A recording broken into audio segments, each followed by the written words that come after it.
Hello and welcome back friends, Hindi word channel में आप सभी का एक बार फिर से बहुत बहुत स्वागत है। फ्रेंड्स, आज की इस वीडियो में हम आपको बताने वाले हैं व्यामटेक जन सेवा केंद्र से अगर आप ई डिस्ट्रिक्ट की आईडी एक्टिवेट कराते हैं तो आपको कितना चार्ज देना होता है। फ्रेंड, जैसे कि आपको पता है कि CSC 3.0 जो अभी नया सर्विस है वो लागू हुआ है और फ्रेंड इसके अंतर्गत जो भी नए DSP बनाए गए हैं उसी के हिसाब से आपका चार्ज लिया जा रहा है नई ई डिस्ट्रिक्ट आईडी के लिए। तो फ्रेंड्स, अगर आप व्यामटेक के अंतर्गत आते हैं और जनसेवा केंद्र चलाते हैं और उसके बाद आप आय जाति राशन कार्ड का काम करना चाहते हैं तो उसके लिए फ्रेंड्स सबसे पहले आपको ये चार्ज देके ई डिस्ट्रिक्ट की आईडी लेनी होगी, तभी आप इसके साथ काम कर सकते हैं।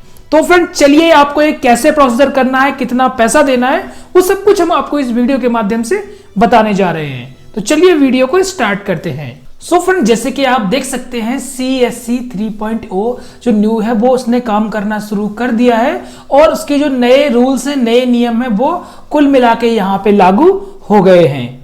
ऐसे में फ्रेंड्स, जिन जिन जिलों के अंदर व्यामटेक को ई डिस्ट्रिक्ट की जो DSP मिला हुआ है तो वहां पे व्यामटेक अपनी सर्विसें प्रदान कर रहा है। जी हाँ फ्रेंड, जहां जहां पे जो है व्यामटेक को DSP बनाया गया है तो वहां पे अपनी ये सेवाएं प्रदान कर रहा है और उसके लिए कुछ चार्ज इन्होंने फिक्स कर रखे हैं। तो फ्रेंड्स, वो क्या चार्ज हैं और कहां कहां पे इन्हें सेवा मिली हुई है वो भी हम आपको यहां पे बताएंगे। तो सबसे पहले फ्रेंड्स देख लीजिए, ये है व्यामटेक की ऑफिशियल वेबसाइट जहां पे आपको सारी जानकारी देखने को मिलती है। तो फ्रेंड्स, अगर आप यहां पे आते हैं तो आप व्यामटेक की जानकारी प्राप्त कर सकते हैं। यहां पे सारे कॉन्टेक्ट नंबर दिए हुए हैं। लेकिन फ्रेंड्स, हम बात करने वाले हैं कि कहां कहां पे इन्हें DSP मिला हुआ है। तो फ्रेंड्स, उसके लिए आप नीचे आ जाइए और जैसे फ्रेंड्स आप नीचे आएंगे तो देखिए यहां पे सारी इंफॉर्मेशन दी गई है कि यहां पे कहां कहां पे इन्हें DSP बनाया गया है। तो फ्रेंड देखिए, यहाँ पे जो 3 स्टेप होते हैं इसी के हिसाब से जो है सर्विसें दी जाती हैं और इसी के हिसाब से चार्ज फिक्स किए जाते हैं। तो फ्रेंड, पहली कैटेगरी है ए डिस्ट्रिक्ट कैटेगरी और ए डिस्ट्रिक्ट के अंतर्गत ये सारी डिस्ट्रिक्ट आती हैं, जैसे Ghazipur, Shahjahanpur old, Azamgarh, Aligarh old, Mau old, Agra old, Sitapur, Barabanki, Prayagraj, Hardoi, Varanasi, Jaunpur, उसके बाद अयोध्या ओल्ड, फिर उसके बाद है बलिया ओल्ड, उन्नाव, लखीमपुर खीरी, उसके बाद है बिजनौर, मुजफ्फरनगर, उसके बाद है अंबेडकर नगर, उसके बाद है सुल्तानपुर ओल्ड। उसके बाद फ्रेंड्स हम यहाँ पे कैटेगरी बी डिस्ट्रिक्ट में आते हैं। सो फ्रेंड्स, यहाँ पे फिरोजाबाद ओल्ड, उसके बाद फ्रेंड बुलंदशहर ओल्ड, उसके बाद फ्रेंड झांसी, उसके बाद फ्रेंड्स यहाँ पे है वुधन ओल्ड, उसके बाद है फ्रेंड फतेहपुर, रायबरेली, मिर्जापुर, मथुरा ओल्ड। और फ्रेंड्स यहाँ पे कैटेगरी सी में जो एक डिस्ट्रिक्ट आता है वो है चित्रकूट, इसे जो है यहाँ पे सी कैटेगरी में डाला हुआ है। सो फ्रेंड, इतने जिलों के अंदर जो है यहाँ पे व्यामटेक अपनी सेवाएं प्रदान कर रहा है। अब फ्रेंड्स चार्जेस की बात करते हैं तो देखिए, चार्जेस के लिए हम नीचे आते हैं और देखिए यहाँ पे तीनों कैटेगरी के चार्जेस बताए गए हैं, कैटेगरी ए, कैटेगरी बी और कैटेगरी सी। फ्रेंड्स, यहाँ पे जो चार्जेस हैं वो यहाँ पे रजिस्ट्रेशन फीस है और नए CSC यानी कि जो नए CSC एप्लीकेशन होते हैं उनके लिए यहाँ पे ये चार्ज बताए गए हैं। तो फ्रेंड्स यहाँ पे ध्यान से देखिएगा, यहाँ पे रजिस्ट्रेशन फीस है और यहाँ पे नीचे सिक्योरिटी है।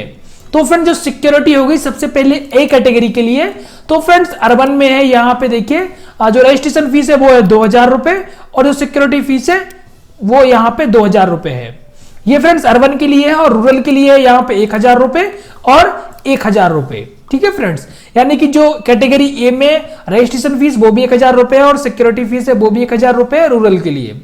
अब फ्रेंड कैटेगरी बी में हम आते हैं तो फ्रेंड कैटेगरी बी में जो अर्बन के लिए यहाँ पे रजिस्ट्रेशन फीस है वो 1500 रुपए है और फ्रेंड जो सिक्योरिटी फीस है वो भी 1500 रुपए है।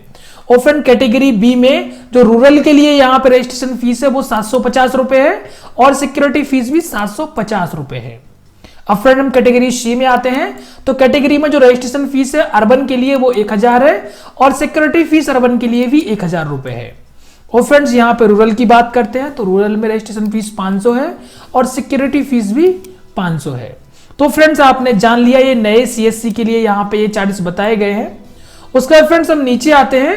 सो फ्रेंड नीचे यहाँ पे जो लिखा हुआ है registration fees for existing migration, यानी कि फ्रेंड्स अगर आप किसी और के साथ काम कर रहे थे और आपका माइग्रेट हुआ है तो फ्रेंड्स आपको कितना चार्ज देना होगा। तो फ्रेंड्स यहाँ पे जो आपको दिखा है वन टाइम रजिस्ट्रेशन फीस है, और जो ओल्ड किसी और दूसरी के साथ काम कर रहे थे और वो इसमें आए हुए हैं तो उनके लिए ये चार्ज देना होगा। तो फ्रेंड देखिए यहाँ पे कैटेगरी ई में जो चार्ज है वो अर्बन में 700 है और सिक्योरिटी फीस 2000 रुपए है। उसके बाद फ्रेंड्स यहाँ पे रूरल की बात करते हैं तो रूरल में जो इनका रजिस्ट्रेशन फीस है वो 350 रुपए है और सिक्योरिटी फीस 1000 रुपए है। फ्रेंड कैटेगरी बी की हम बात करें तो अर्बन में यहाँ पे रजिस्ट्रेशन फीस जो वन टाइम लगती है वो 500 है, सिक्योरिटी फीस 1500 है। और फ्रेंड्स ऐसी कैटेगरी बी में हम रूरल की बात करें तो यहाँ पे रजिस्ट्रेशन फीस 250 है और सिक्योरिटी फीस 750 रुपए है। फ्रेंड कैटेगरी सी की हम बात करते हैं। सो फ्रेंड्स यहाँ पे जो वन टाइम कॉस्ट है और वो 350 रुपए है अर्बन में और सिक्योरिटी फीस है 1000 रुपीज। उसके बाद फ्रेंड जो रूरल की यहाँ पे कैटेगरी सी में वन टाइम फीस है वो 150 रुपए है और सिक्योरिटी फीस 500 रुपए है। तो फ्रेंड्स यहाँ पे कैटेगरी सी में आपसे सबसे कम पैसा लिया जा रहा है। उसके बाद फ्रेंड्स हम लास्ट में आते हैं और फ्रेंड लास्ट में हम देखते हैं यहाँ पे जो इसके साथ यहाँ पे ईयरली रजिस्ट्रेशन फीस है तो फ्रेंड्स वो यहाँ पे बताई गई है। देखिए कैटेगरी ए के लिए यहाँ पे अर्बन में है 2000 रुपए फ्रेंड्स ईयरली रिन्यूअल फीस है और रूरल के लिए है 1000 रुपीज। कैटेगरी बी के लिए बताई गई है अर्बन की है 1500 रुपए और रूरल के लिए है 750 रुपए। और फ्रेंड कैटेगरी सी के लिए बताई गई है और अर्बन में 1000 रुपए और रूरल में 500 रुपए। तो फ्रेंड्स आप देख सकते हैं इस प्रकार से ये जो है चार्ज आपसे लिए जाएंगे कैटेगरी ए और कैटेगरी बी और कैटेगरी सी में। और फ्रेंड्स यहाँ पे बताया गया है कैटेगरी ए बी सी को किस प्रकार से डिवाइड किया गया है।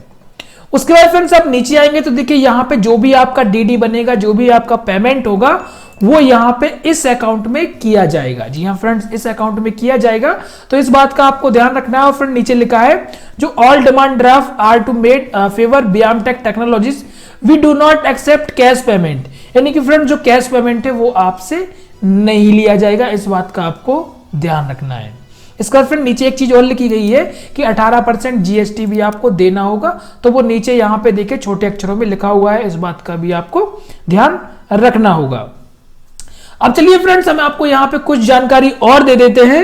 सो फ्रेंड जो नए बीएलई इसके लिए रजिस्ट्रेशन करना चाहते हैं सो फ्रेंड्स उनके लिए देखिए यहाँ पे बीएलई रजिस्टर पे आना है और इस पे क्लिक करना है। और फ्रेंड जैसे वो इस पे क्लिक करेंगे तो उनके सामने यहाँ पे एक फॉर्म खुल जाएगा। फ्रेंड फॉर्म में बताया गया है आप ग्रामीण क्षेत्र से आते हैं या आप शहरी क्षेत्र से आते हैं। सो फ्रेंड्स अगर आप ग्रामीण क्षेत्र से आते हैं तो ग्रामीण पे क्लिक करेंगे और शहरी क्षेत्र पे आते हैं तो शहरी क्षेत्र पे क्लिक करेंगे। और फ्रेंड्स यहाँ पे देखिए कैटेगरी ए और कैटेगरी बी और कैटेगरी सी यहाँ पे भी बताया गया है। तो फ्रेंड्स मान लीजिए मैं यहाँ पे ग्रामीण क्षेत्र पे क्लिक करता हूँ तो देखिए यहाँ पे इस प्रकार से ये जो है फॉर्म आ जाता है। अब फ्रेंड देखिए यहाँ पे ऑप्शन है अपडेशन और माइग्रेशन।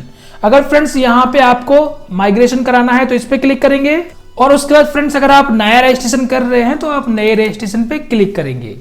फ्रेंड यहाँ पे देखिए आपको अपना नाम, माता का नाम, जेंडर, ईमेल आईडी, आधार संख्या, ये बेसिक सी सारी जानकारी भरनी होगी और आवेदन को सबमिट करना होगा। तो फ्रेंड जब आप ये जानकारी सबमिट कर देंगे तो यह आपकी जानकारी जो है इनके पास पहुंच जाती है और वो आपको आईडी प्रदान कर देते हैं।